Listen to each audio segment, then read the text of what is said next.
என்னோட சமையலுக்கு பச்சரிசி மாவுன்னு ஒன்று கடையில் பேக்கெட்டாக நான் வாங்கியிருக்கவே மாட்டேன். எப்பவுமே நானே வீட்டிலேயே ஹோம்மேடாக ப்ரிப்பேர் பண்ணிடுவேன். பச்சரிசியை ஓவர் டைம் ஊற போட்டிங்கன்னா ஒரு மாதிரி ஆயிரும். அதனால் ஒரு 15 நிமிஷம் கரெக்டாக அதை நம்ம ஊற வச்சு வடிகட்டிட்டு சூப்பராக அரைச்சி பவுடர் பண்ணி அதை அழகு போல் வறுத்து எடுத்துடலாம். சூப்பரான மாவு ரெடி ஆயிரும்.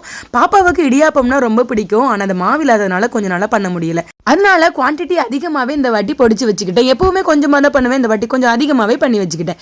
அடுத்த நாள் காலையிலேக்கு சூப்பராக இடியாப்பம் பண்ண ஆரம்பிச்சிட்டேன். காலையிலே ஒரு சூப்பரான ஸ்ட்ராங்கான ஒரு காஃபியோட டேயை ஸ்டார்ட் பண்ணியாச்சு.